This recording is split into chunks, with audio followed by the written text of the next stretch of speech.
পুরুষ মানুষই acid attack হয়, এটা নিয়েই তো কেউ জানে না। এই মুহূর্তে কিন্তু এটা একটা স্বীকৃত সত্যি কথা যে প্রচুর পুরুষ মানুষকে মিথ্যা মামলায় ফাঁসানো হচ্ছে। এটা কিন্তু সুপ্রিম কোর্ট তার রায়ের মাধ্যমে বলেছে। এটা এখন সেকশন 144 হয়েছে, সেখানে কি স্বামী স্ত্রী সম্পর্কের ক্ষেত্রে কোনো নতুন সুযোগ বা কোনো বাধ্যবাধকতা কি তৈরি করছে? যিনি 15 বছর জেলে থাকার পরে নির্দোষ প্রমাণিত হচ্ছেন, আপনি ভাবুন তো তার মনের অবস্থাটা। মানে আজকাল সবারই একটা প্রবণতা হয়েছে, দেখেছি অল্প দিনের বিয়ে বা কয়েক বছরের বিয়েতে ওনারা একবারে অ্যালিমিনিটা নিতে আগ্রহী। মেনটেনেন্স কি হবে, কতদিন মামলা চলবে, কি পাবো, তার থেকে যদি একবারে টাকাটা নিয়ে নিতে পারি তাহলে ভালো, আমি চলে গেলাম। কলেজের স্টুডেন্ট সে ট্রাফিক ভায়োলেশন করে একটি অ্যাক্সিডেন্ট করেছিল, তাকে জজ সাহেব বেল দেওয়ার পরে তার কন্ডিশন দিয়েছেন যে 7 দিন তোমাকে ওই মোড়টায় গিয়ে ট্রাফিক ইন্সপেক্টরের সাথে গিয়ে ট্রাফিক কন্ট্রোল করতে। খুব ভালো। তো সেই কমিউনিটি সার্ভিসই কিন্তু এখানে ইনক্লুড হয়েছে। আমরা এরকমও জানি আমাদের কাছে এসছে যে কাকা কাকিমাকে মানে দাদু বাড়ি দিয়ে গেছে বলে তার মানে বড় ভাই আর ভাসুর আর যা সেই মেয়েকে ব্যবহার করেছে। অন্যায়। মেয়েটা কি শিখছে বলুন তো আপনি আমাকে? বিবাহের নামে সহবাস এই কথাটা একটা, আমি তো দেখেছি হাস্যকর। 800 মানে 80% ক্ষেত্রে কিন্তু সম্পূর্ণটাই মিথ্যা। এছাড়া কি আজকালকার ছেলে মেয়েদের মধ্যে তো এই শারীরিক সম্পর্ক ব্যাপারটা নর্মাল ব্যাপার। হ্যাঁ, নমস্কার, অল বেঙ্গল মেন্স ফোরাম এবং বেঙ্গল হান্টের উদ্যোগে ওপেন মাইক মেন কি বাত, এই যে নতুন পডকাস্টটি শুরু হয়েছে, সিজন 1-এর আজকে দ্বিতীয় পর্ব। আজকে যে মানুষটিকে আপনাদের সামনে এনে আমরা হাজির করেছি, তিনি অত্যন্ত পরিচিত মুখ, মিডিয়ার তো বটেই, সমাজের কাছেও, এবং আইনজীবী মহলে তো তার সম্পর্কে কোনো কথাই বলা যাবে না। তিনি অনির্বাণ গুহ ঠাকুরতা। আপনারা তাকে প্রায় বিভিন্ন দুরূহ মামলায় রাজ্যের এবং দেশের দেখে থাকেন, তার বিভিন্ন মতামতও নেওয়া হয় টিভিতে। এবং তার সম্বন্ধে একটু ছোট করে বলে দিই, তিনি হেয়ার স্কুলে পড়াশোনা করেছেন, তারপরে বালিগঞ্জ গভর্নমেন্ট স্কুলেও পড়াশোনা করেছেন এবং জেএসএস কলেজ থেকে ল পাশ করেছেন। এর বাইরে আজকে তার যে কর্মক্ষেত্র সেটা যেমন আলিপুর ডিস্ট্রিক্ট কোর্ট, হাইকোর্ট এবং সুপ্রিম কোর্টেও। তার বাইরে অনির্বাণ একজন আদ্যপান্ত ক্রিকেট প্রেমী মানুষ, ঘুরে বেড়াতে ভালোবাসেন এবং তার 2011 সালে তার প্রথম সাফল্য এমআরআই কেসে। এছাড়া পার্ক স্ট্রিট রেপ কেসের মতন দুরূহ মামলায় তিনি ছিলেন। তিনি আমাদের মাননীয় রাজ্যপালের দ্বারা একজন মানে স্পেশাল পাবলিক প্রসিকিউটর হিসেবে নিযুক্ত আছেন। তিনি নিজেকে আজও আইনের ছাত্র মনে করেন, কিন্তু তার থেকেও যেটা বড় কথা, আমাদের এই যে পুরুষ অধিকারের আন্দোলন, সেটার সঙ্গে কিন্তু অনির্বাণ একদম প্রথম দিন থেকে আছেন এবং আমাদের যে সমাজের সেরা পুরুষ হয় তার প্রথম বছরের কিন্তু একজন সেরা পুরুষ অনির্বাণ গুহ ঠাকুরতা। যেটা মানে আমাদের কাছে একটা খুব পাওয়া, যে আমাদের অনেক ছেলেরা কিন্তু মানে তাদের বিভিন্ন অসুবিধে অনির্বাণের কাছে গিয়ে অনেক রিলিফ পেয়েছে। কারণ আমরা তো এই পডকাস্টটা যে করছি সেটার কিন্তু একটি মাত্র উদ্দেশ্য যে আপামর বাংলা এবং ভারতবর্ষের পুরুষ মানুষকে জানানো এবং তাদের বিভিন্ন যে সমস্যা সেটা থেকে তারা কি করে মুক্তি পেতে পারেন, এত বড় দাবি আমরা করতে পারবো না, কিন্তু খানিকটা রিলিফ পেতে পারেন, খানিকটা জানতে পারেন সেটা কি করে হতে পারে। এবং সেই জন্যেই আজকে অনির্বাণকে যে আমরা নিয়ে এসেছি, যে আজকে একটা বিরাট জিনিস যেটা আমরা এই কাজ করতে গিয়ে বুঝতে পারছি, যে আমরা এই যে আইপিসি এবং সিআরপিসি থেকে মানে শিফট করলাম বিএনএস এবং বিএনএসএসে, এটা কিন্তু খুব সব মানুষের কাছেই পরিষ্কার নয়। এবং সব মানুষ মানে সত্যিই সব মানুষ। তারা কখনো হতে পারেন মিডিয়া, কখনো হতে পারেন পুলিশ, কোনো কোনো ক্ষেত্রে অনেক লয়ার্সরাও, এবং হয়তো সেটা অনির্বাণ আমার থেকে অনেক ভালো বলতে পারবেন, হয়তো জাজেসরাও তাদের অসুবিধে হচ্ছে। আর সাধারণ মানুষের কথা তো ছেড়েই দিলাম, কারণ আমাদের অফিসে বহু মানুষ আছেন যারা আসেন এবং যারা সত্যিই কিচ্ছু এ ব্যাপারে জানেন না। আমি বহু জায়গায় মিশেও দেখছি যারা আজও অপলীলায় বলে যাচ্ছেন 498A-তেই কেস হয়েছে, কিন্তু ঘটনাটা তো তাই নয়। এবং আমাদের ব্যক্তিগতভাবে মনে হয় যে এটা নিয়ে অ্যাওয়ারনেস ভীষণ জরুরি। সে কলেজে কলেজেও হতে পারে, কর্পোরেটেও হতে পারে, মানে সাধারণ জনগণের কাছেও হতে পারে। এবং সেই কারণেই আজকে এই পর্বটা আমরা রেখেছি। খুবই অল্প সময়, কতটুকু কি করতে পারবো জানি না, কিন্তু মনে হয় যে একটা মোটামুটি একটা চিত্র তুলে ধরা অনির্বাণকে সঙ্গে নিয়ে, যে বিএনএস এবং বিএনএসএস এর মধ্যে আমরা ওর কাছে কিছু প্রশ্ন রাখবো, তার কাছে জেনে নিতে চাইবো যে ঠিক এক্স্যাক্টলি যে মেন ব্যাপার যেগুলো, যে সেগুলোতে কি কি পরিবর্তন এলো। তো তার কাছে এটাও জানবো আজকে যে এখানে এসে ওর কেমন লাগছে, বা আমাদের এই যে উদ্যোগটা আমরা জাস্ট শুরু করেছি সে ব্যাপারে ওর কি বক্তব্য। ধন্যবাদ দিদি। এই আপনার ইন্ট্রোডাকশনই অনেক কিছু বুঝিয়ে দিল এবং আমি কতটা আজকে আপ্লুত সেটা আমি বলে বোঝাতে পারবো না, কারণ আলটিমেটলি একটা পডকাস্ট হচ্ছে যে পডকাস্টের মাধ্যমে যে পার্টিকুলার ইস্যুসগুলো অ্যাড্রেস করতে চাই আমরা, আজকে হয়তো সেটাই আমরা বলতে পারবো বা বোঝাতে পারবো। আমি জানি না আমি কতটা সফল হব বোঝাতে, কারণ আমি নিজেও আপনাকে একদম অকপটে সত্যি কথা বলি যে আমরা নিজেও অনেক কিছু বুঝছি না এখনো। কারণ বিএনএসএস বা এই ধরনের বিএসএ, মাফ করবেন, খালি নাম পরিবর্তন হয়নি, মোড়ক পরিবর্তন হয়নি, সেই নামের সাথে সংখ্যাও পরিবর্তন হয়েছে, যাতে সব থেকে বেশি অসুবিধা হচ্ছে। কারণ আমাদের অনেক অনারেবল জাজেসদের, অনেক অনারেবল লার্নেড সিনিয়র লয়ার্সদের আমরা বলতে শুনেছি যে এত বছর ধরে পঠন পাঠনের পরে তারা যে সেকশনসগুলো, যে ধারাগুলোর সংখ্যাগুলো তাদের মাথায় লিপিবদ্ধ হয়ে আছে, মানে একদম যাকে বলে আটকে রয়েছে, সেইটাকে পরিবর্তন করে নতুন একটা সংখ্যাকে প্রতিস্থাপন করা সেই জায়গাতে, এটা হয়তো অনেকের ক্ষেত্রে অসুবিধা হচ্ছে, আমাদের ক্ষেত্রেও অসুবিধা হচ্ছে। তাও যেহেতু করতেই হবে, কিছু করার নেই, সরকার আমাদের উপরে, ভারত সরকার এটা পরিবর্তন করে দিয়েছেন, তা আমরা বাধ্য। দেখা যাক কতটা আমরা সেই জায়গাতেই হতে পারি।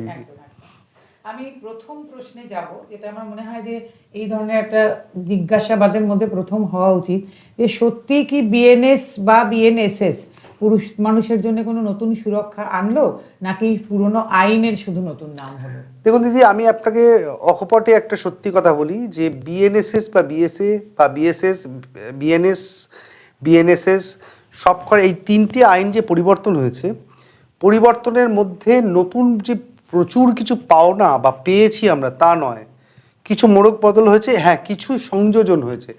যে সংযোজন হয়তো ওই সংখ্যাগুলোকে এক রেখে নামগুলো পরিবর্তন হয়েছে, আমাদের কোনো আপত্তি নেই। নিশ্চয়ই তো ভারতবর্ষ সরকারের নিজস্ব নাম থাকা উচিত, কেন ইংরেজ সরকারের নাম তারা ব্যবহার করবেন? কিন্তু সেই নামের সাথে যে সংখ্যাতত্ত্বে পরিবর্তন হলো, সেখানেই কিন্তু সবাই, সাধারণ মানুষ থেকে শুরু করে আমরা যারা আইনজীবী এবং যারা আইনের সাথে ওতপ্রোতভাবে যুক্ত, প্রত্যেকেই অসুবিধার ফেস করেছেন বা করছেন এখনো। তো নতুন কি হয়েছে? পুরুষ, আপনি যদি, আমি একদম ওই পুরুষ অধিকারের ক্ষেত্রে চলে যাই, তাহলে আগে ক্রুয়েলটি ওয়াজ নট ডিফাইন্ড। মানে আইপিসিতে ক্রুয়েলটি কিন্তু ডিফাইন্ড ছিল না, এখানে কিন্তু ক্রুয়েলটিকে একটা সংজ্ঞা দেওয়ার চেষ্টা করেছে। আপনি তো জানেন দিদি, মানসিক ক্রুয়েলটি বা মেন্টাল ক্রুয়েলটি তার কোনো সংজ্ঞা হয় না, তো সেইখানে একটা প্রয়াস আছে সংজ্ঞা দেওয়ার। প্রিলিমিনারি কোনো এফআইআর নেওয়ার আগে, আমাদের জাজমেন্টে আমরা পড়েছিলাম Lalita Kumari versus state of UP, supreme court বলেছিলেন যে কোনো এফআইআর নেওয়ার আগে পুলিশকে আগে একটা প্রিলিমিনারি এনকোয়ারি করতে হবে, সেটা এখন আইনের মধ্যে এসছে। তো সংযোজন ওটাই যে আগে যেটা জাজেসরা বলে দিচ্ছেন, অনারেবল সুপ্রিম কোর্ট বেশ কিছু রায়ের মাধ্যমে যেগুলোকে দিক নির্দেশ করেছেন, সেইগুলোকে হয়তো সংযোজিত হয়েছে। তো সেটা অবশ্যই এখন যেহেতু কোডিফাইড হয়েছে, আগে পুলিশ ইগনোরেন্স একটা কাজ করতো। পুলিশ ইগনোরেন্স মানে হচ্ছে আপনার সুপ্রিম কোর্টের জাজমেন্ট তারা হয়তো অনেকেই জানেনই না, আদালত অবধি যেতে হতো, তারপরে সেটার মূল্যায়ন হতো। কিন্তু এখন যেহেতু কোডিফাইড, পুলিশ জানতে বাধ্য এখন। আচ্ছা, বিএনএসএ যে ক্রুয়েলটির সংজ্ঞা আলাদা করা, সেটা কি পুরুষদের ফলস কেসের বিরুদ্ধে কিছুটা হলেও কি হেল্প করবে? কিছুটা হলেও নিষ্কৃতি আসবে অবশ্যই, কারণ যেহেতু সংজ্ঞা হয়ে গেছে একটা, বুঝতেই পারছেন একটা ফর্মুলায় ফেলার চেষ্টা করা হয়েছে, তো সেইটাকে। আর এই মুহূর্তে কিন্তু এটা একটা স্বীকৃত সত্যি কথা যে প্রচুর পুরুষ মানুষকে মিথ্যে মামলায় ফাঁসানো হচ্ছে, এটা কিন্তু সুপ্রিম কোর্ট তার রায়ের মাধ্যমে বলেছেন। এবং তাই জন্য আমার মনে হয় এখন এই লিবারেল অ্যাপ্রোচটার দরকার ছিল। আচ্ছা, আরেকটা খুব ইম্পর্টেন্ট কথা, যে বিএনএস কি তাহলে ইন্টেন্ট বেসড ক্রাইম থেকে ইম্প্যাক্ট বেসড ক্রাইমের দিকে এগোচ্ছে? অত্যন্ত ভালো প্রশ্ন দিদি, অবভিয়াসলি তাই আমার মনে হয়। দেখুন, আগে মব লিঞ্চিং একটা সাধারণ মৃত্যুর কেস, মানে সাধারণ একটা মার্ডার কেস হতো। মব লিঞ্চিংকে কিন্তু একটা নির্দিষ্ট ধারা দেওয়া এবং তাতে ক্যাপিটাল পানিশমেন্ট, যেখানে সারা পৃথিবী থেকে শুরু করে ভারতবর্ষ ক্যাপিটাল পানিশমেন্টকে ঘেন্না করছে, বা এক কথায় বলা যায় যে প্রচুর, আপনি দেখবেন প্রচুর আবেদন হয় সুপ্রিম কোর্টে ক্যাপিটাল পানিশমেন্টের বিরুদ্ধে, সেখানে একটা নতুন একটি আইনের মধ্যে ক্যাপিটাল পানিশমেন্টকে সংযোজন করা, নতুন একটি ধারার মধ্যে, এটা আমার মনে হয় অনেক সাহসের বহিঃপ্রকাশ, এবং এটাই ইম্প্যাক্ট বেসড, মানে কনসিকুয়েন্সেস বেসড আইন তৈরি করার চেষ্টা হয়েছে। আর এখানে তো সুযোগ ছিল, তাহলে 498A কে, যেটা এখন বিএনএসএ গিয়ে জামিনযোগ্য কেন হলো না? জামিনযোগ্য তো আছে, কিন্তু এটাকে তাহলে জেন্ডার নিউট্রাল করার কথা ওনারা কেন ভাবলেন না? আমরা তো অনেক এগিয়েছি, আমরা তো জানছি, যেখানে সুপ্রিম কোর্টও বলছেন, বিভিন্ন হাইকোর্টও বলছেন যে মিসইউজ হচ্ছে, তাহলে ওনারা এটাকে কেন জেন্ডার নিউট্রাল করার কথা দিদি ভাবলেন আমার না? মনে হয় এটা ডেফিনেটলি ইয়েস, কোনো একটা জায়গায় যেহেতু আমরা শহর কেন্দ্রিক মানুষ, আমরা শহরের পারিপার্শ্বিক পরিস্থিতি দেখতে পাই এবং শহর কেন্দ্রিকে বলতে আপত্তি নেই, কিছুটা ক্ষেত্রে হলেও শহর কেন্দ্রিকই প্র্যাকটিস করি আমরা। অবশ্যই গ্রামেরও প্রচুর মামলা করি আমরা, কিন্তু শহর কেন্দ্রিক প্র্যাকটিসটাই প্রাধান্য পায়। তো সেক্ষেত্রে আমরা দেখেছি যে এই মিথ্যা মামলার হয়তো ঝোঁক বেশি। আইনকে তো ব্যবহার করতে হয় শিল্ড হিসেবে, সোর্ড হিসেবে নয়, কিন্তু আনফর্চুনেটলি এই যেগুলো ম্যাট্রিমোনিয়াল আইন, যেগুলোতে ম্যাট্রিমোনিয়াল ডিসকর্ড থেকে যে আইনগুলোর জন্ম আর কি, যেগুলো থেকে বিধান আছে, তাতে কিন্তু আমরা দেখেছি যে বহু ক্ষেত্রে আইনকে ভদ্রমহিলারা সোর্ড হিসেবে ব্যবহার করছেন, শিল্ড হিসেবে, নিজে থেকে প্রোটেকশনের জন্য নয়, বরঞ্চ অন্যকে তার পার্টনারকে ক্ষতি করার জন্য। তো সেক্ষেত্রে কিন্তু লিবারাল অ্যাপ্রোচের দরকার ছিল বলে আমার ধারণা। এবং আমার কেমন যেন মনে হয় যে এই জায়গাতে যেহেতু রুরাল এরিয়াস আমাদের ভারতবর্ষে বেশি, তার আভ্যন্তরীণ বা তার পারিপার্শ্বিক ওই পারিপার্শ্বিক চিন্তাধারা থেকে কিন্তু এটাকে এরকমই রাখা হয়েছে। কিন্তু আমি খুব আশাবাদী যে এটা নিশ্চয়ই ভবিষ্যতে খুব তাড়াতাড়ি আর কি নিশ্চয়ই এরকম জেন্ডার নিউট্রাল একটা আইন আসবে। আচ্ছা, এটা কি মনে হয় যে এই আইনটা তৈরির সময় যে মিসইউজের যে ডেটা, সেটা কি যথেষ্ট গুরুত্ব পেয়েছে নাকি, মানে ভাই মিসইউজের ডেটা তো আসলে অ্যাকচুয়ালি কোথাও কালেক্ট করাই যায় না, সেই কারণে কি যে আমাদের যেটা প্রচন্ড একটা চাহিদা, একটা মেন্স কমিশন, সেটা দরকার ভারতবর্ষে এই মিসইউজের ডেটা তৈরির জন্য? দিদি খুব প্রয়োজন। সব থেকে ইম্পর্টেন্ট হচ্ছে কি জানেন তো, আমার তো মনে হয় যারা মিথ্যা মামলা করছেন তাদের কিন্তু শাস্তির বিধান আইনে রয়েছে, তাহলে তাদেরকে শাস্তি দেওয়া হচ্ছে না কেন? একদম। আমার মতে যারা মিথ্যা মামলা করছেন, যারা একটা ফলস পক্সো মতন বিচ্ছিরি, মানে আপনি ভাবুন অরিজিনাল ভিকটিমদের ডাইলিউট করা হয় এই ফলস কেস করে, তো সেই ফলস কেস যারা করছেন তারা কেন সাজা পাবেন না? এই প্রশ্ন কিন্তু আমি সব বরাবর আদালতেও করেছি, আজকে এখানেও সকলের সামনে রাখছি যে তাদেরকেও সাজা দেওয়া হোক, তাহলে কিন্তু ফলস কেসের প্রবণতা অনেক কমে যাবে এবং সেখানে এক্সাম্পলারি পানিশমেন্ট দেওয়া হোক। যেমন কেউ অপরাধ করলে তার যেমন এক্সাম্পলারি পানিশমেন্ট হয়, তেমনি তাকেও এক্সাম্পলারি পানিশমেন্ট দেওয়া হোক। আচ্ছা, এই যে বিএনএসএস এর যে অ্যারেস্ট গাইডলাইন্স, সেটা কি বাস্তবে পুরুষদের এই হঠাৎ গ্রেপ্তার থেকে রক্ষা করতে পারে? অবশ্যই তাই দিদি। আমরা পুরুষরা প্রথম রক্ষা পেয়েছেন আর্নেশ কুমারের জাজমেন্ট থেকে সুপ্রিম কোর্ট। একদম। কারণ ওই যে রাত্রিবেলা বাড়িতে বসে বাবা মার সাথে ভাত খাচ্ছেন, দরজা ভেঙে অ্যারেস্ট করা, এই চিত্রও তো আমরা দেখেছি, এই বাংলাতেই দেখেছি। তো সেইটা থেকে মুক্তি পেয়েছেন কিন্তু এই 41-এ, এখন 35(3) হয়েছে বিএনএসএস-এ। তো এই 41-এ যবে থেকে ইন্ট্রোডিউসড হয়েছে, তবে থেকে, মানে 41-এর কার্যকারিতা ইন্ট্রোডিউসড হয়েছে, তবে থেকে কিন্তু আমার মনে হয় এই মুক্তিটা পেয়েছেন পুরুষ মানুষ। আর এই যে এখানে তো ডিউ প্রসেসের উপরেও জোর দেওয়া হচ্ছে খুব, সেটা কি পুরুষ অভিযুক্তদের জন্য খানিকটা বাস্তব উপকার? দিদি একটা জিনিস খুব ভালো সংযোজন হয়েছে, বিএনএসএস-এ এখন search and seizure has to be videographed. তো আজকে একজন মহিলার বাড়িতে, আপনি তো জানেন 316 বিএনএসএস, যেটা এখন 406 আইপিসি, তার জন্য ভদ্রমহিলারা কি করতেন, যারা ফলস কেস করতেন তারা আমি সবাইকে দোষ দিচ্ছি, কিন্তু ফলস কেস আমি জানি অনেক জায়গাতে বাস্তব চিত্র খুব খারাপ, কিন্তু ফলস কেস যারা করছেন তারা ব্যবহার করতেন, তাদের জিনিসপত্র হয়তো তারা বাড়ি নিয়ে চলে গেছেন, কিন্তু ওই একটা ফলস রেড করানো। তো এখন যে রেডের মধ্যে কিছু পাওয়া যায়নি, পুলিশের হাতে সম্পূর্ণটা নয়, তাদেরকে ভিডিওগ্রাফি করে কোর্টে জমা দিতে হচ্ছে। ফলে অনেক ক্ষেত্রে না অনেক বেশি প্রোটেকশনস দেওয়ার চেষ্টা করা হচ্ছে, আমার মনে হচ্ছে প্রোটেক্টেড হয়েছেন। আর এর ইম্প্যাক্ট আমরা বুঝতে পারবো আরো 3 বছর 4 বছর পরে, কারণ সবে এটার অ্যাপ্লিকেবিলিটি শুরু হয়েছে। আচ্ছা, তাহলে আইপিসির আন্ডারে যেগুলো চলছিল, যে অপরাধমূলক মামলাগুলো, সেগুলো তাহলে বিএনএস এর কারণে কিভাবে কি প্রভাবিত কি হবে, মানে কিভাবে হবে? হলেও দেখুন, একটা জিনিস আমাদের একটা বড় ব্যাধি ছিল, সেটা হচ্ছে আমাদের দীর্ঘসূত্রতার একটা ব্যাধি ছিল। এখন কিন্তু 15 দিন অন্তর, 14 দিন অন্তর বিএনএসএস-এ আইন হয়েছে যে প্রত্যেক যারা কাস্টাডিতে থাকবেন, ট্রায়াল চলবে যাদের, তাদের কিন্তু 14 দিন অন্তর অন্তর তাদেরকে তারিখ দিতে হবে। অর্থাৎ ট্রায়াল কিন্তু অনেক এক্সপিডাইট হয়ে গেছে, অনেক তাড়াতাড়ি হচ্ছে। এতে বিচার ব্যবস্থা যত ত্বরান্বিত হবে, দেখুন যিনি দোষী তিনি সাজা পান, কিন্তু যিনি 15 বছর জেলে থাকার পরে নির্দোষ প্রমাণিত হচ্ছেন, আপনি ভাবুন তো তার মনের অবস্থাটা। এবার সেই 15 বছরের যে নিষ্কৃতিটা, আমার মনে হচ্ছে ওইখান থেকে একটা মানুষকে নিষ্কৃতি দেওয়া গেছে যে বিচার ব্যবস্থা যদি ত্বরান্বিত হয়, বিচার প্রক্রিয়ার উপরে আস্থা আছে, আমি মনে করি বা আমি জানি মানুষের আস্থা আছে, এবং তাই জন্যই কোর্টে লড়াই হয় এখনো। এবং তার জন্যই মানুষ এখনো রাস্তায় দাঁড়িয়ে ঝগড়া করলেও বলেন যে আদালতে চল কোর্টে গিয়ে বুঝে নেব। তো এই বিষয়টার উপরে আমার মনে হয় ত্বরান্বিত হলে আমাদের বিচার ব্যবস্থা আরো স্ট্রং হবে এবং যেটা চেষ্টা করা হয়েছে। তাহলে একই অন্যায়ের জন্য তাহলে আইপিসি আর বিএনএস এর শাস্তিগুলো কি আলাদা? কোনো কোনো ক্ষেত্রে আলাদা, কোনো কোনো ক্ষেত্রে একই রাখা হয়েছে। যেমন আপনাকে এই মব লিঞ্চিং যেমন বললাম, ইনক্লুশনস হয়েছে। আগে আরেকটা সমস্যা হতো যে একজন ফিউজিটিভ মানে একজন দেশ ছেড়ে চলে গেছেন, তার জন্য বিচার ব্যবস্থা আটকে থাকবে। এখন কিন্তু নয়, তাকে বাদ দিয়ে বিচার ব্যবস্থা এগিয়ে নিয়ে যাওয়ার আগে এই প্রক্রিয়া ছিল, কিন্তু তার সেটা অনেক কমপ্লিকেটেড ছিল। ডাব্লিউপি অর্থাৎ প্রোটেকশন, প্রথমে একটা warrant of proclamation and attachment পাঠাতে হতো, সেটাকে ফিরে আসতে হতো, তারপরে 30 দিন ওয়েট করতে হতো। এই একটা লম্বা প্রসেস ছিল, কিন্তু এখন সেই পদ্ধতি অনেক সহজ হয়েছে বিএনএসএস। তাহলে কি আমরা এটা ধরে নিতে পারি যে বিএনএস মানে এই আধুনিক এবং মানে বর্তমান সমাজের সঙ্গে একটু বেশি সামঞ্জস্যপূর্ণ? অবশ্যই। দেখুন, আইন তো বেসিক্যালি মানে আইন কিন্তু সমাজ যেমন এগিয়ে চলছে, আইনও এগিয়ে চলছে, তাই তো উচিত। হ্যাঁ, আপনি দেখুন আগে আমরা এই যে সাইবার মানে তথ্য প্রযুক্তির ব্যবহার করে করা, অপরাধ করা, সে তো আগে ছিল না। ইন্ডিয়ান পিনাল কোডে তার জন্ম হওয়াটা দুষ্কর ছিল। তো এখন বিএনএস এগুলোতে ইনক্লুশনস হয়েছে, কিন্তু সেগুলোতে তথ্য প্রযুক্তি সঠিক ব্যবহার করা, আইনকে ডিটেক্ট করার জন্য সেগুলো প্রয়োগ হচ্ছে তার। তাহলে মানে এই বিএনএসটা তাহলে সাধারণ মানুষের জীবনে ঠিক কিরকম প্রভাব ফেলতে পারে? আমি যদি 1, 2, 3 করে বলি, তাহলে সাধারণ মানুষের বিএনএস বা বিএসএ এগুলোতে প্রাথমিকভাবে অনেক মডার্নাইজড হয়েছে আইন। প্রোটেকশনের কথা, মিথ্যা আইন থেকে প্রোটেকশনের কথা চিন্তা করা হয়েছে।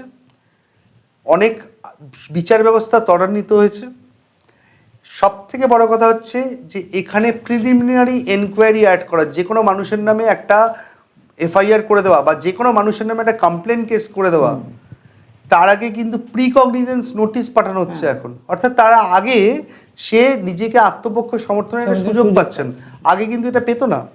তাহলে এটা সাধারণ মানুষ কিছুটা হলেও উপকৃত হবেন, এবং এরও আরও এই উপকারের ব্যাপ্তিটা আরও বাড়বে যত সময় যাবে। কারণ এখন ইমপ্লিমেন্টেশন সবে শুরু হয়েছে, এর ব্যবহার এখনো পর্যন্ত সবাই রপ্ত হতে পারেননি, আরও রপ্ত হবেন। আমার মনে হয় আরও ভালো ভালো রায় আসবে অনারেবল হাইকোর্ট, অনারেবল সুপ্রিম কোর্টের থেকে।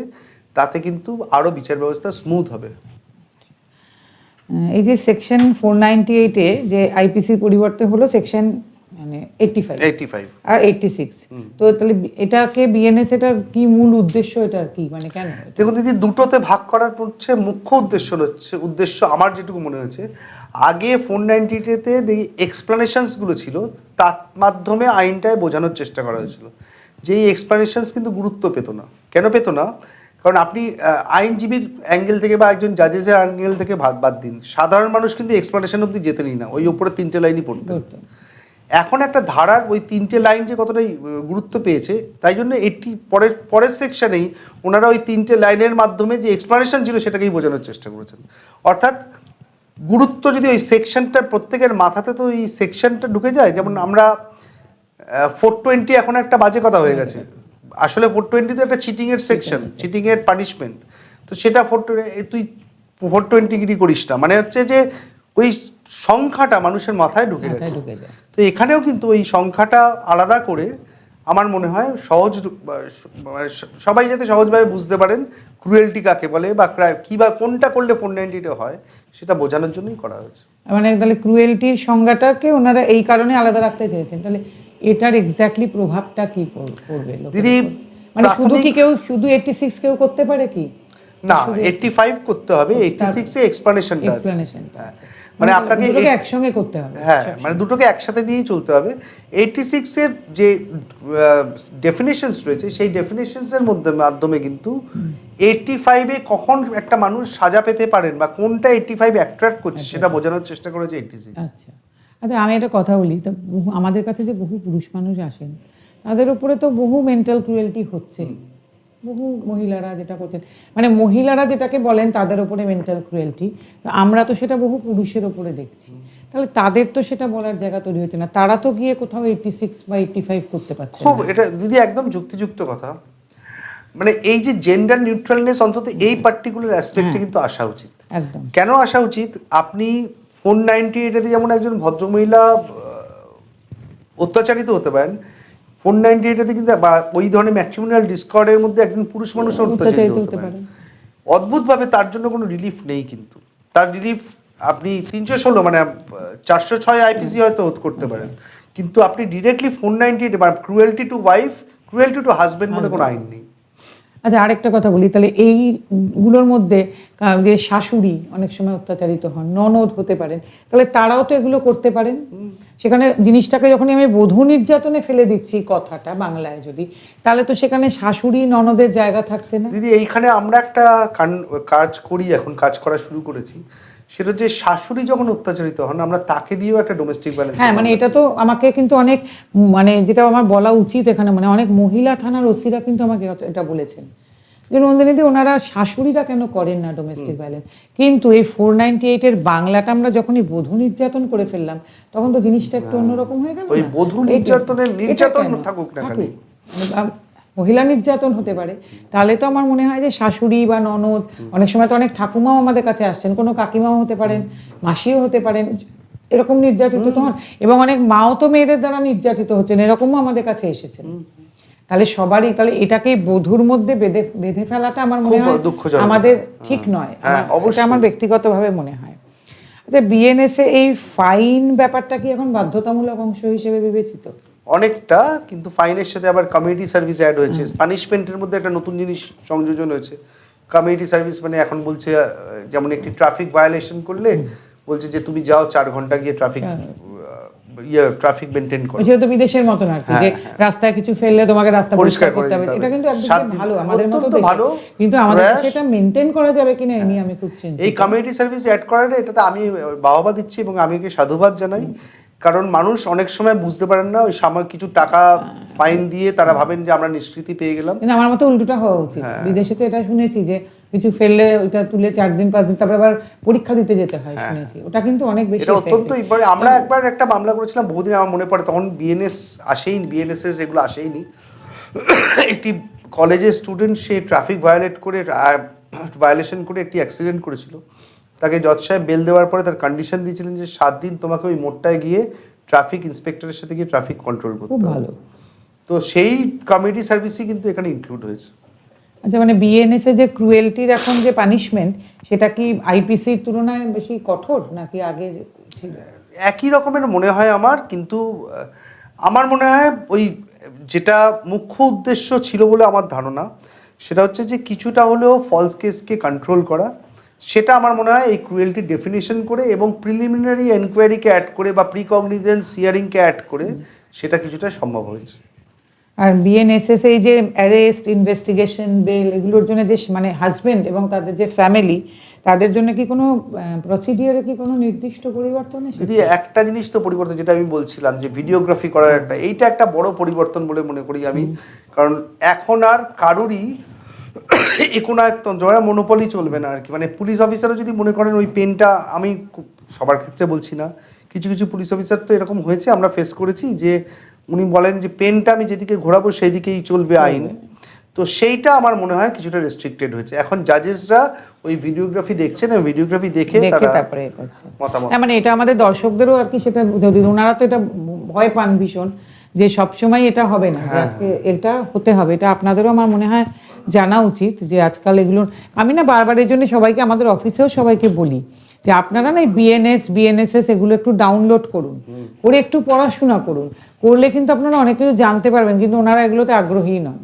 না, আমি তো বলেছিলাম যে কোনো একটা আলোচনা সভাতেই এরকম আলোচনা হচ্ছিল, সেখানে বলেছিলাম যে পাঠ্য পুস্তকের মধ্যে কিছুটা হলে বেসিক আইন দেওয়া উচিত। এই যেগুলো জানা, যে ভিডিওগ্রাফিটা এখন ইনক্লুডেড হয়েছে, এগুলো মানে বহু ভালো পুলিশ অফিসারকেও আমরা পাচ্ছি, নাহলে এই কাজটা করতে পারতাম না। যে তারা সবাই যে চাইলেও এটা করতে পারেন, ওনারা তো ভয়ই অস্থির, দিদি গেলে এটা বলবে ওটা বলবে। কিন্তু সেটা আপনারা যদি নিজেরা একটু জানেন, তাহলে আমার মনে হয় ব্যাপারটা অনেক বেশি সহজ হয়। এবং তাতে কি হবে, অনেক মানে ওনাদের নিজেদের কর্মপদ্ধতি এগিয়ে যেতে এবং পুলিশ অফিসারদেরও একটা হেল্প হবে যে উনি জানেন এই ব্যাপারটা এবং এইভাবেই হবে, এরকম আমার মনে হয়। আর এই মানে বিএনএসএস এর ক্ষেত্রে মেইনটেনেন্সের যে প্রভিশনস, যেটা এখন সেকশন 144 হয়েছে, সেখানে কি স্বামী স্ত্রী সম্পর্কের ক্ষেত্রে কোনো নতুন সুযোগ বা কোনো বাধ্যবাধকতা কি তৈরি হয়েছে? দেখো অ্যাজ সাচ কিছু চেঞ্জ হয়নি খুব অনেস্টলি, কিন্তু 144 মানে 125 সিআরপিসি যেটা ছিল, এখন তো 144 বিএনএসএস হয়েছে।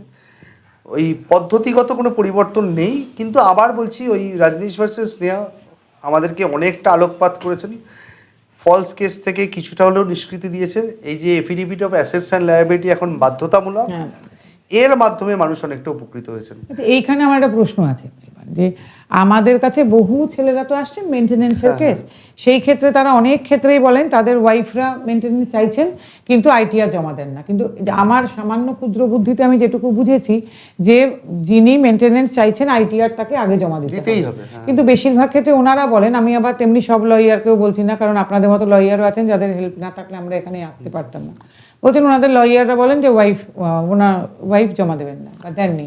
কিন্তু এটা তো এর বিধান কিন্তু রাজনীশ ভার্সেস স্নেহা ভালো করে পড়লে সেখানেই আছে। এখানে পরিষ্কার বলা রয়েছে যে যদি এফিডেভিট অফ অ্যাসেটস অ্যান্ড লায়াবিলিটির মধ্যে কোনো খুঁত থাকে তাহলে আমরা লিভ টু ইন্টারোগেটরিজ ফাইল করতে পারি। লিভ টু ইন্টারোগেটরিজ মানে প্রশ্নমালা তৈরি করা এবং প্রশ্নমালা তৈরি করে আদালতে জমা দেওয়া যে এই প্রশ্নগুলোর উত্তর দিতে উনি বাধ্য, তারপরেই কিন্তু হিয়ারিং হবে মামলার। এটা যেমন করতে পারি, উনি যদি কোনো কিছু মিথ্যাচার করেন বা এই যে আপনি সাপ্রেশন অফ ফ্যাক্ট, মানে মিথ্যাচার তো দুভাবে হয়, suppression of fact and suggestive false বা গিভিং ফলস সাজেশন, এই দুটোই পদ্ধতি, এই দুটোকেই কিন্তু নিবারণ করা যায় 340 সিআরপিসি করে। সেটার পদ্ধতিও কিন্তু রাজেশ ভার্সেস স্নেহাতেই লেখা রয়েছে। তো এইগুলোর অ্যাপ্লিকেবিলিটি যেই বেড়ে যাবে তখনই দেখবেন। আর যেমন একজন পুরুষ মানুষ তার রোজগার করলে যদি উনি আইটি দেন তাহলে আইটিআর দিতে বাধ্য, তেমনি একইভাবে একজন ভদ্রমহিলা যিনি বিচার চাইছেন তিনি যে এটা থেকে নিষ্কৃতি পাবেন তার কোনো রাস্তা নেই, তিনিও ওটা দিতে বাধ্য। সেরকম হলে আদালতে আমরা মুখে অনেক কিছু বলি, এটা আমাদেরও ভুল, আমরা আদালতে দাঁড়িয়ে জজ সাহেবকে মুখে বলি, সেটাতে অনেক সময় কিন্তু অনেক রকম বিচ্যুতি ঘটতে পারে। আমি কারুকে দোষারোপ করছি না, কিন্তু অনেক সময় অনেক রকম different mind can adjudicate differently, যেটা ইউনিক তো হয় না, প্রত্যেকটা ওনার যেটা ঠিক মনে হচ্ছে সেটা করছেন। কিন্তু আমরা যদি এটা লিপিবদ্ধ রাখি, আমরা একটা অ্যাপ্লিকেশন করে যদি এটা লিখি, তাহলে কিন্তু তারপরেও যদি সেখানে বিচার না পাওয়া যায় তাহলে কিন্তু ওপরের কোর্ট খোলা আছে এবং সেখানে সিনিয়র জাজেসরা অবশ্যই রাজনীশ ভার্সেস স্নেহা মেনটেন করে।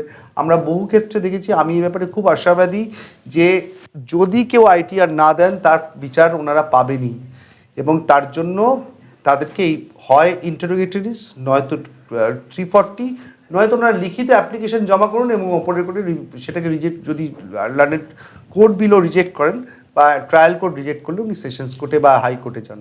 এইটা আপনাদের খুব ভালো করে বলতে চাই। হ্যাঁ, আমরা কিন্তু যারাই আসেন তাদের বলি যে ওয়াইফ মেনটেনেন্স চাইলে যে এটা কিন্তু হবে, যে তাকেও কিন্তু আইটিআর জমা দিতে হবে। কিন্তু আপনারা প্রায় সবাই আমাদের সঙ্গে বলেন দিদি উনি দিচ্ছেন না, উনি দেবেন না, ওনার উকিল বলেছেন উনি আগে দেবেন না, কিন্তু আপনারা এগুলো শুনলেন আশা করি।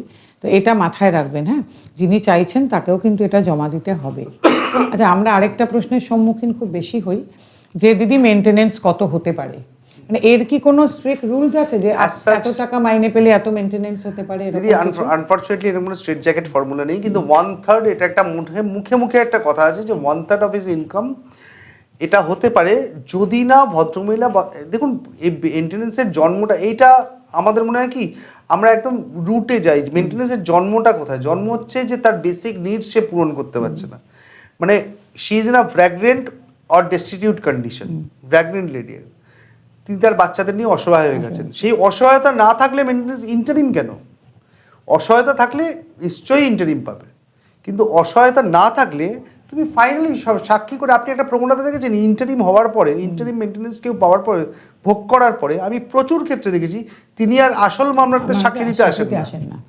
তা তখন তাকে সেইটাতে বাধ্য করা যে তুমি সাক্ষীটা দিতে এসো, নাহলে তোমার মেনটেনেন্স, নাহলে একটা মডিফিকেশন ফাইল করা যে উনি আসল মামলায় সাক্ষী দিতে আসতে চাইছেন না, তার মানে উনি ওনার মামলাতে ওনার পক্ষে বলার মতন যুক্তি নেই, তাহলে মডিফাই করে দাও, ইন্টারিম মেনটেনেন্সকে না করে দাও, রিজেক্ট করে দাও।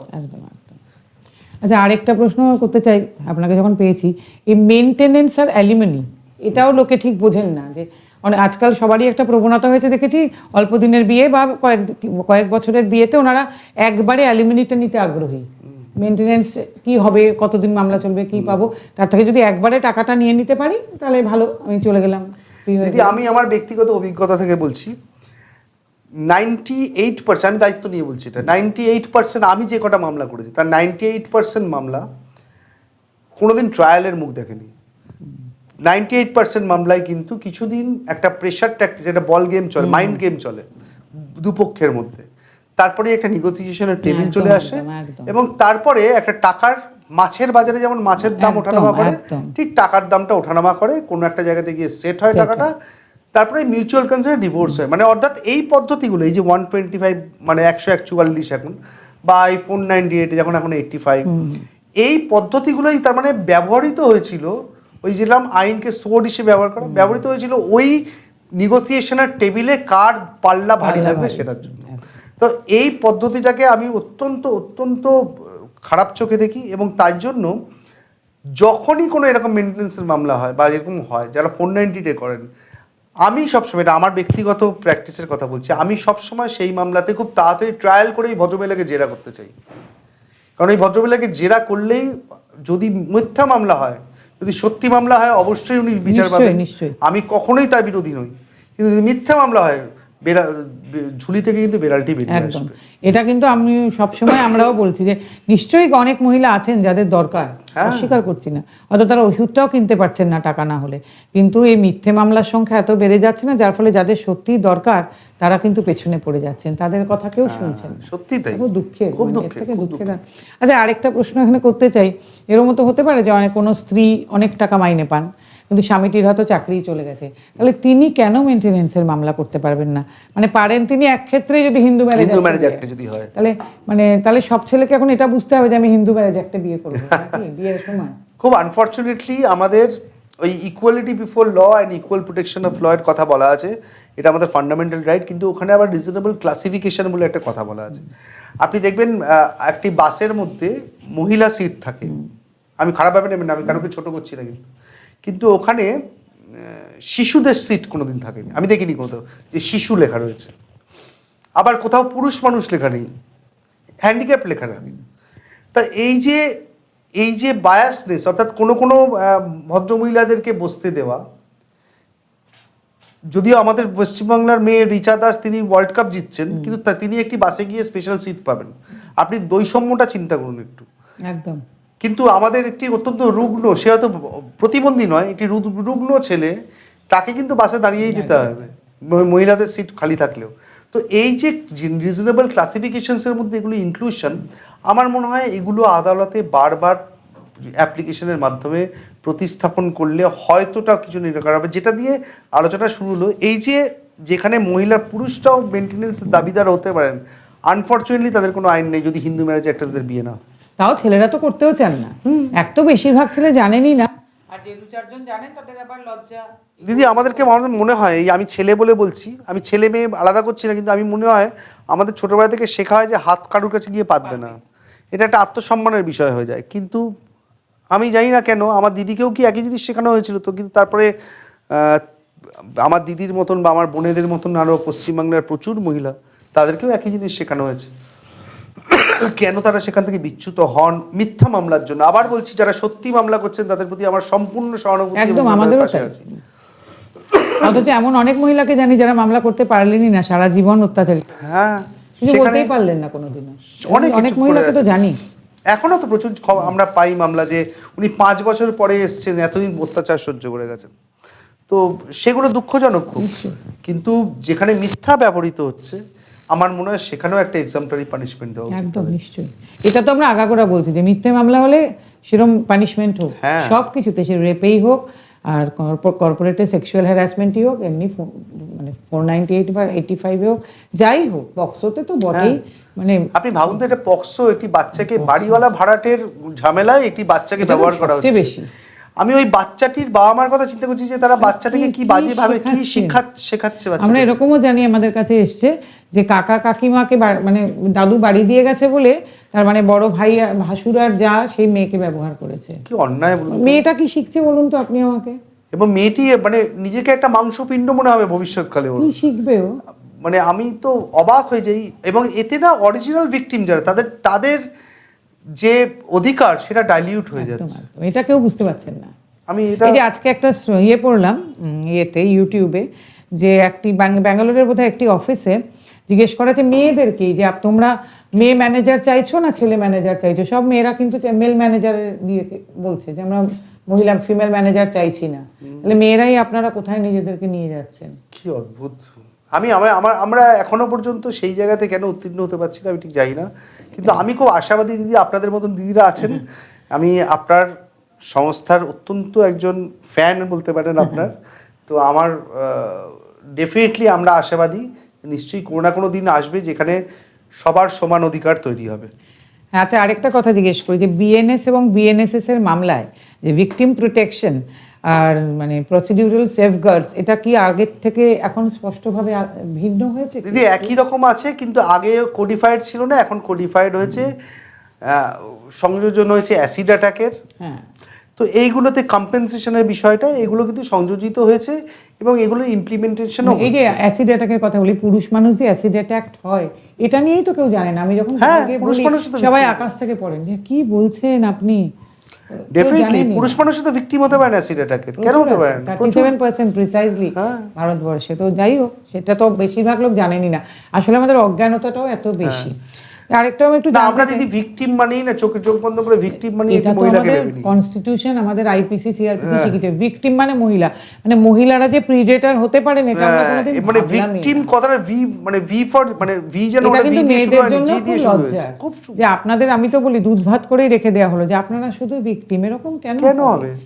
একজন পুরুষ মানুষও ভিকটিম হতে পারেন। এটা আপনার এই প্রশ্নটাই করতে চাইছি যে এই যে পুরুষ বা স্বামীদের বিরুদ্ধে যে ডোমেস্টিক ভায়োলেন্সের প্রসঙ্গ, সেটা তো মানে বিএনএস বা বিএনএসএস এবারও যে আমরা একটু আশাবাদী হয়েছিলাম যে এটা অ্যাটলিস্ট জেন্ডার নিউট্রাল হোক, সেটা তো হলো না। এটা যে হলো না, তো আপনাদের লজ্জা। ডেফিনেটলি দিদি, আমরা কোর্টরুমে আমরা রেগুলার ফেস করছি এগুলো, প্রচুর মানুষ তারা ভিকটিম অ্যাকচুয়ালি, কিন্তু তাদেরকে অ্যাকিউজড করে দেওয়া হয়। মেয়েদের জন্য লজ্জা, কারণ সেই পুরুষ মানুষের অনেকেই আপনাদের বাবা, ভাই, দাদা, স্বামী, ছেলে, বন্ধু। খুব লজ্জার হচ্ছে যে সেই ভদ্রমহিলাদের, যে ভদ্রমহিলারা আত্মসম্মান নিয়ে বেঁচে আছেন পশ্চিমবাংলায় বা সারা ভারতবর্ষে, তাদের আত্মসম্মানে লাগছে যে একজন মহিলা বারবার এরকম মিথ্যা মামলা করছেন। এটা কিন্তু অনেক মহিলাকেও ছোট করছে, এটা ভদ্রমহিলাদের। এটাই অনেক মহিলা তো আমার কত ইয়েতেই যে সোশ্যাল মিডিয়ায় কত মহিলা কমেন্ট করেন, তো সেটা তারা এটা বুঝতে পারছেন যে তাদেরকেও ছোট করা হচ্ছে। কারণ যখনই আমরা বলছি যে ভদ্রমহিলারা মিথ্যা মামলা করছেন, অদ্ভুতভাবে তারাও কিন্তু কিছু না করেও জড়িয়ে যাচ্ছেন তার মধ্যে। যেমন হয় না যে পুরুষ মানেই রেপ, যে পুরুষরা করেন তখন অন্য পুরুষরাও তো তার মধ্যে জড়িয়ে যাচ্ছে। ঘটনাটা তো একই রকম হয়ে যাচ্ছে, অন্য পুরুষদের লজ্জা। মানে এনিথিং, আমার কথা হচ্ছে যেটা অন্যায়, আইন এরকম হওয়া উচিত যে অন্যায় করছে তাকে সাজা দাও, সেটা পুরুষ, মহিলা, জেন্ডার বা তৃতীয় জেন্ডার, কারো নিউট্রাল, জেন্ডার নিউট্রাল হোক, সবটাই। এটাই বোঝা যাচ্ছে। আরেকটা কথা বলি, যে সাধারণ মানুষ, পুরুষদের পরিবার, মেয়েদেরও হয়তো পরিবার, মিডিয়া, কখনো কখনো আইনজীবীরাও, মানে কোথাও এই যে বিএনএস বা বিএনএসএস এই সম্পর্কে বা বিএস এই সম্বন্ধে কোনো জেনারেল অ্যাওয়ারনেস তৈরি হয়নি এখনো। অর্থে আমি কথা বলি তো কেউ জানেনই না, মানে আর বিশেষ করে আমাদের ইয়াং জেনারেশনের মধ্যে কিন্তু এ নিয়ে কোনো সচেতনতা নেই। তো মনে হয় না যে এটার একটা ভীষণ জরুরি যে কলেজে কলেজে এ নিয়ে ওয়ার্কশপ হওয়া উচিত, ইউনিভার্সিটিতে হওয়া উচিত, কর্পোরেটে হওয়া উচিত? আমার মনে হয় না যে, এবং এগুলো তো খুব বেসিক নিড বলে আমার মনে হয়। দিদি এটাতে আমার একটা খুব কথা বলতে ইচ্ছে করছে, মানে আমাদের জার্নিটা না বি থেকে ডি অবধি, বার্থ টু ডেথ, মাঝখানে একটা সি আছে, ওই সিটা হচ্ছে চয়েস। এবার এই চয়েসটা আপনি দেখুন, আমাদের কেন জানি না আমাদের এই চয়েস এখন ফেসবুক, ইনস্টাগ্রাম এগুলোতে, ইউটিউব এগুলোতে বেশি। আমরা কখনই, ঠিক আছে সেই মাধ্যমগুলোকে ব্যবহার করেও তো আজকে এই যে আপনার আজকে পডকাস্ট, আমার মনে হয় আমি খুব আশাবাদী যে অন্তত 10টা মানুষ হলেও উপকৃত হবে।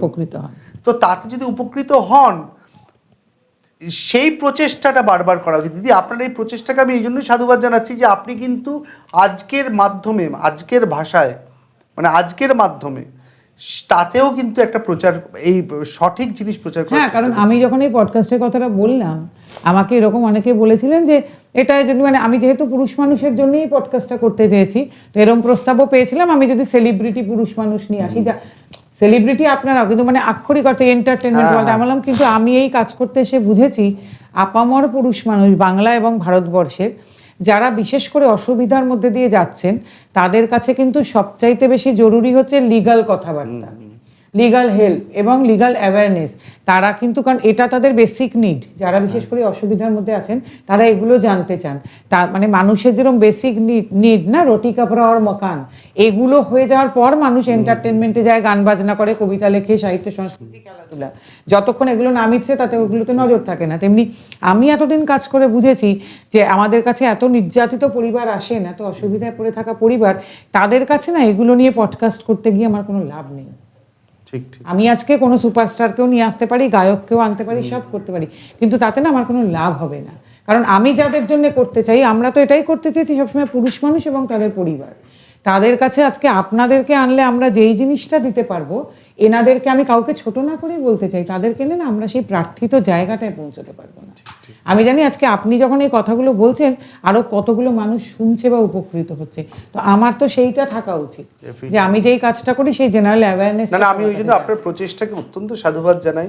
আমি জানি আমার হয়তো আরো আইনজীবীরা এখানে আসবেন, তো আমিও এটা বারবার দেখছি যে জেনারেল অ্যাওয়ারনেস বলে কিচ্ছু নেই, অথচ সেই ছেলেরা কেউ বড় আইটিতে আছে, কেউ বড় চার্টার্ড অ্যাকাউন্টেন্ট, কেউ ডাক্তার, কেউ ইঞ্জিনিয়ার, বড় বড় কাজ, চাকরি বাকরি করেন, বড় বড় মানে কলেজে পড়ান, সায়েন্টিস্ট, কিন্তু বেসিক অ্যাওয়ারনেসটা আমাদের কনস্টিটিউশন, আমাদের এই এখন বিএনএস চেঞ্জ যে হয়েছে, আগে যে আইপিসি সিআরপিসি ছিল তাও জানে না। এটা খুব লজ্জা হয় এবং আমার খুব দুঃখ হয়। আমি বাবা মাদেরকেও তাদের বলি যে আপনারা তো নিজেরাও কিছু জানেন না, এই প্রজন্মকেও কিছু শেখালেন না। আলটিমেটলি তাই। এবং সেই অজ্ঞানতাটাই কিন্তু আলটিমেটলি কাল এবং এই অজ্ঞানতা থেকে কিন্তু তাদের পুলিশকে এতখানি ভয় পাওয়া, কোর্টের নাম শুনলে তারা ভয় পান, লয়ারদের কাছে তারা ভয় পান। আমি তো এরকম শুনেছি যে ডায়েরি করতে যেতে ভয় পান। এবং আমি ব্যক্তিগতভাবে মনে করি যে আমরা যখন ছোট ছিলাম না, আমাদের সবার না একজন হাউস ফিজিশিয়ান থাকতেন।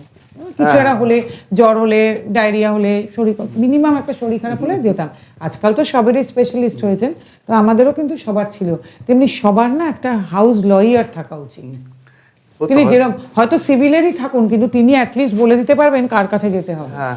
সবার, আমার মনে হয় বিদেশে কিন্তু সবার আছে, বিদেশে তো অবশ্যই, এবং এদেশেও যারা মোটামুটি একটু মানে কি বলবো বড় ব্যবসায়ী ফ্যামিলি বা বড় কিছু করেন, তাদের হয়তো সবার আছে। কারণ একজন হাউস লয়ার থাকা খুব সবার দরকার আমার মনে হয়। সেটা যদি আপনাদের একটা মান্থলি পয়সা দিয়েও রাখতে হয়, সেটা মনে হয় জরুরি। একদম। দুটো পেশা, আমি সবসময় দুটো পেশাকেই বলি যে এইটাকে ব্যবহার করতে যেও না, যতটা এড়িয়ে যাওয়া যায় ভালো। সেটা হচ্ছে একটা হচ্ছে হসপিটাল আর কোর্ট। হসপিটাল মানে ডাক্তারবাবুরা, আমরা সুস্থ থাকবো এটাই আমাদের প্রার্থনা সবসময়, কিন্তু আলটিমেটলি আমাদেরকে যেতেই হয় ডাক্তারবাবুর কাছে। তেমনি এখন আদালতও এরকম হয়ে গেছে যে উপায় না থাকলেও আপনার দেওয়ালে পিঠ থেকে যাচ্ছে, এবং তাতে সমস্যাটা এমন হয়ে গেছে। আর বিশেষ করে এই ম্যাট্রিমোনিয়াল লজ মানুষকে জর্জরিত করে দিচ্ছে। আমি তো অনেককে জানি, একজন তো ভদ্রলোক একটা আইটি কোম্পানির খুব বড় ইঞ্জিনিয়ার ছিলেন, তিনি সব ছেড়ে ছুটে এবং সাধু হয়ে গেছেন। হ্যাঁ, মানে আমার কথা, ওনারা ভয় কেন পাচ্ছেন? যেটা আমরা জানি না সেটাতেই তো আমাদের ভয় না, তো ভয় এই কারণে পাচ্ছেন। যদি আমার এই ব্যাপারটা একটু জানা থাকে তাহলে আর ভয় পায় না। আমার সবাইকে একটা মানে আজকে এর মাধ্যমে আমি বলতে চাই যে আপনারা না সবাই চেনাশোনা হোক বা যা হোক, একজন লয়ারকে অন্তত মানে এমন রাখুন যে যার সঙ্গে আপনি রেগুলার পরামর্শ করতে পারবেন, যে অন্তত কিছুটা জানা রইল, যে কিছু একটা হলে তাকে একটা ফোন করতে পারেন। এবং একজন চেনাশোনা লয়ারের সঙ্গে আপনারা সবাই যোগাযোগে থাকবেন। আরেকটা বলতে চাই যে এই যে ফলস কেসে আমাদের কেন আলাদা করে পানিশমেন্ট, এটা কেন বিএনএস বা বিএনএসএস আনতে পারলো না? আছে তো, ফলস কেসে পানিশমেন্ট আছে, আমাদের ইন্ডিয়ান পিনাল কোডেও ছিল 211। হ্যাঁ, কিন্তু মানে ওটা তো একটু অন্যরকম।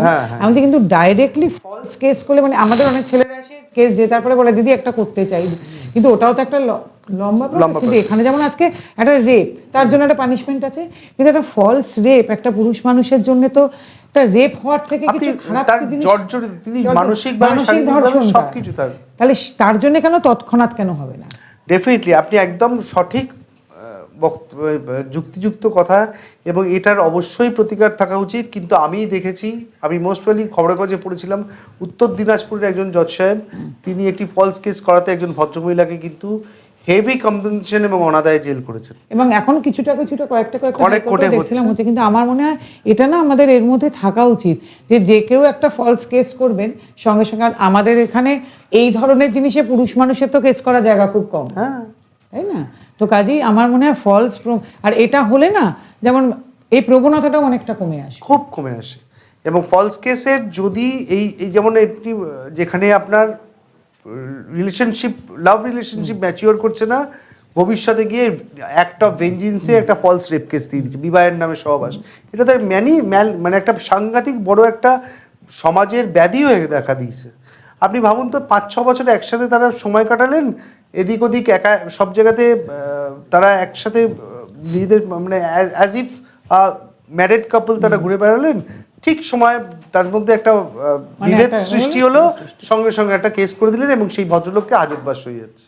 আর এই যে আমার মনে হয় যেটা বিএনএসএ, যে আজকে আমরা ডিজিটাল ইন্ডিয়া বলছি, এত দূর এগিয়ে গেছি, চালে যাচ্ছি, মানে কি আমরা কোথায় পৌঁছেছি, সেখানে মনে হয় না যে বিএনএস 69 এর মতন একটা প্রিমিটিভ জিনিসকে ঢোকানো হলো, একদমই যেখানে আজকে সম্পর্ক 1 মাস 2 মাসের বেশি টিকছে না, বিয়ের 5 বছর মানে প্রায় প্ল্যাটিনাম জুবিলি, সেখানে বিএনএস 69 কে একটা কোনো কাজের বিবাহের নামে সহবাস এই কথাটা একটা, আমি তো দেখেছি হাস্যকর, মানে 80% ক্ষেত্রে কিন্তু সম্পূর্ণটাই মিথ্যে। না, তাছাড়া কি আজকালকার ছেলে মেয়েদের মধ্যে তো এই শারীরিক সম্পর্ক ব্যাপারটা একটা নর্মাল ব্যাপার। হ্যাঁ, মানে ওদের আজকে পরিচয় হচ্ছে ওরা 3 দিনে, এটা ন্যায় অন্যায় মন্দ ভালো সেটা কিন্তু অন্য প্রশ্ন, সেটা অন্য প্রশ্ন, কনসেন্টে হয়েছে তো, তাহলে আর এর মধ্যে মানে এর মধ্যে সামাজিক টেক্সচার বদলালো, আজকের প্রজন্ম উচ্ছন্নে গেছে, দ্যাটস ডিফারেন্ট। কিন্তু এটা তো হচ্ছে, এটা তো আমাকে জানতে হবে যে আজকে এটা হয়, এটা আমাদের সময় হতো না, আজকে হয়, সেটা অন্য। কিন্তু তাই জন্য আমি কি করে বিএনএস 69 আনতে পারি, এটাই তো আমি ভেরি রিগ্রেসিভ একটা ব্যাপার ধারা। এবং সবথেকে কথা 69 এর আজ অব্দি আমি জানি না কটা কনভিকশন হবে, 69 এর কনভিকশন হওয়ার মতন মেটেরিয়াল নেই। মানে এইটাই আমার মনে হয় খুব লজ্জার মনে হয়। এবং আজকে আমাদের ইন্ডিয়াকে আমরা বলছি না ডেভেলপড কান্ট্রি, একটা আমরা এত অর্থনীতিতে এগিয়ে যাচ্ছি, সেখানে এরকম একটা আইন, এটাই তো ভীষণ লজ্জা, খুব দুঃখজনক। এবং সেখানে আজকাল পুরুষ মানুষরা, বিশেষ করে পুরুষ মানুষদের কথা বলছি দিদি, আমি এরকম প্রচুর জনকে দেখেছি, তারা প্রেম করতেও ভয় পায়। হ্যাঁ, মানে বিয়ে তো দূরস্থান, বিয়েতে তো প্রেম করতেও ভয় পায়, প্রেম করতে তার মানে। এবং আমি না অনেক কর্পোরেটে যাই যে লেকচার দিতে, ওই পশের ওপরে ওরা বলে দিদি মেয়ে এমপ্লয়ীদের সঙ্গে কথা বলতে ভয় লাগে, তা আমরাও চাকরি করেছি, তো ওই এরকম তো সিচুয়েশন। তাহলে দিদি আজকে আপনি ভাবুন তো মেয়েরা কতটা এক ঘরে হয়ে যাচ্ছে, মেয়েরা এটা বুঝতে পারছেন না। হ্যাঁ, এই যে মিথ্যা মামলাগুলো, আমার মনে হয় সব থেকে বেশি প্রতিবাদ করা উচিত মেয়েদের, কারণ তারা একটা সুস্থ প্রেম থেকে বঞ্চিত হচ্ছেন, সুস্থ সম্পর্ক থেকে বঞ্চিত হচ্ছেন, একটা বন্ধুত্ব থেকে সম্পর্কিত হচ্ছেন। কর্পোরেটেও মেয়েদের চাকরিতে নিতে ভয় পাচ্ছেন, কে কখন বসের নামে কি দিয়ে দেবেন, সবাই ভয় পাচ্ছেন, সবাই ভয়। এবং এই ভয়টা অদ্ভুতভাবে এই মিথ্যা মামলার জন্য তৈরি হয়েছে। আচ্ছা, আর কি মনে হয় যে মিডিয়াতে বা সব জায়গায় কোন জিনিসটা বেশি ডমিনেট করে, যে মানে বিএনএস 85 নাকি ডোমেস্টিক ভায়োলেন্স, কোন ন্যারেটিভটা বেশি ডমিনেট করে? আমার মনে হয় ডোমেস্টিক ভায়োলেন্স, মানে ওইটা বললেই লোকে হ্যাঁ, কারণ ডোমেস্টিক ভায়োলেন্স হচ্ছে ডোমেস্টিক ভায়োলেন্স পিডব্লিউডিভি অ্যাক্ট নয়, কিন্তু ডোমেস্টিক ভায়োলেন্স কথাটার সাথেই একটা অদ্ভুত মানে একটা ম্যাগনেটিক একটা অদ্ভুত ভয়ের, হ্যাঁ, যে ডোমেস্টিক ভায়োলেন্স এটা একটা বিশাল বড় বিষয় বোধ হয় ওইখানে। মানে ওই জন্য একটু জানতে চাই আপনার কাছে যে কি আপনার কি মনে হয়। আমি দিদি সবাইকে একটা বেসিক কথা বলবো যে আপনারা ভয় পাবেন না, দয়া করে। আপনারা ভয় পেয়ে পেয়ে আজকে দেওয়ালে পিঠ থেকে যাচ্ছেন। আমি তো সবসময় আপনারা শুরু করুন প্রতিবাদ থেকে, এবং সুস্থ প্রতিবাদ করার আপনার অধিকার আছে, এবং এটা আপনার দায়িত্বের মধ্যেও পড়ে। কথাটা শুনতে অবাক লাগছে, কিন্তু এটা আপনার দায়িত্বের মধ্যেও পড়ে, কারণ আপনার থেকে কিন্তু ওই বাচ্চা শিশু ছেলেটি আপনার, সেও শিখছে আপনার কাছ থেকে। ভবিষ্যৎ প্রজন্মকে কি ভালো করার দায়িত্ব কিন্তু আপনার, আমাদের সকলের। একদম। মানে সেইখান থেকে আপনাকে একটা প্রশ্ন চাই যে আপনার কি মনে হয় যে ভারতবর্ষে একটা মেন্স কমিশন দরকার? ডেফিনেটলি দরকার মেন্স কমিশনের, কারণ যেখানে ডেটাগুলো অন্তত থাকবে যে কতটা ফলস কেস হচ্ছে, এবং এই মেন্স কমিশন আলটিমেটলি যদি ওমেন কমিশন থাকতে পারে তাহলে মেন্স কমিশনও থাকা দরকার, কারণ ভিকটিম বলতেই কিন্তু গার্ল বা ওমেন নয়, ভিকটিম বলতে কিন্তু এখন পুরুষ মানুষ বা তৃতীয় জেন্ডার প্রত্যেকে ইনক্লুডেড। তো দয়া করে তাদের কথাও ভাবা উচিত, আমি জানি না কারা ভাববেন, কিন্তু ভাবা উচিত বলে আমার ধারণা। তাহলে আমাদের প্রায় শেষ হয়ে এসেছে, অনেক ধন্যবাদ। কিন্তু একটা জাস্ট কোয়েশ্চেন দিয়ে আমি শেষ করতে চাই যে তাহলে কি মনে হয় যে আইন কি শুধু এক শ্রেণীর রক্ষা কবচ হয়ে থেকে যাচ্ছে, নাকি রাষ্ট্র বা আইন এদের সবার কথা ভাবা উচিত, মানে সবার জন্য আইন হওয়া উচিত? দিদি equality before law and equal protection of law কথাটাই আছে, আবার এই রিজনেবল ক্লাসিফিকেশনও রয়েছে, কিন্তু আইন ডেফিনেটলি সবার জন্য হওয়া উচিত। আর আমার মনে হয় ডিএলএসএ কে আরো স্ট্রং করা উচিত। কথাটা শুনতে আপনার অবাক লাগবে, কিন্তু ডিএলএসএ অর্থাৎ যারা ডিস্ট্রিক্ট লিগাল সার্ভিসেস অথরিটি, যারা গরিব মানুষরা যারা আইনের সুবিধা পাচ্ছেন না, তারা যেন ভালো আইনজীবী পান, এইটার ব্যবস্থা সরকার আমার মনে হয় এটা খুব জরুরি। এবং এটা এত জরুরি, তাহলে কিন্তু আমার মনে হয় সাধারণ মানুষ যারা অনেক সময় অর্থের অভাবে আইনজীবীর সাথে যোগাযোগ করতে পারছেন না, তারা ডিএলএস এ যদি স্ট্রং হয়, ডিএলএস এর আইনজীবীরা যদি সঠিক অত্যন্ত স্ট্রং, আমি জানি ওনারা নিশ্চয়ই খুব ভালো কাজ করেন, কিন্তু যখন আরো অনেক বেশি আইনজীবী ওখানে যোগদান করবেন, আরো অনেক বড় মাপের হবে বিষয়টা, প্ল্যাটফর্মটা অনেক বড় হবে, আমার মনে হয় প্রচুর মানুষ উপকৃত হবেন। অনেক ধন্যবাদ। আপনারা শুনলেন আজকে অনির্বাণ গুহ ঠাকুর তার আলাপচারিতা আমাদের সঙ্গে। আবার পরবর্তী পর্বে এরকম আরেকজনকে নিয়ে আসবো যিনি মানে পুরুষ মানুষের জন্য কিছু কথা বলবেন। আমি পুরুষ অধিকারের পক্ষে বা নারীদের বিপক্ষে বলবো না কখনোই, বলবো পুরুষ মানুষ এবং তাদের পরিবারের জন্য আরো কিছু এমন কথা বলবেন তাদের সচেতনতার জন্যে। তো চলতে থাকবে আমাদের আলাপচারিতা। দেখবেন অল বেঙ্গল মেন্স ফোরামের ইউটিউব চ্যানেলে এবং বাংলা হান্টের।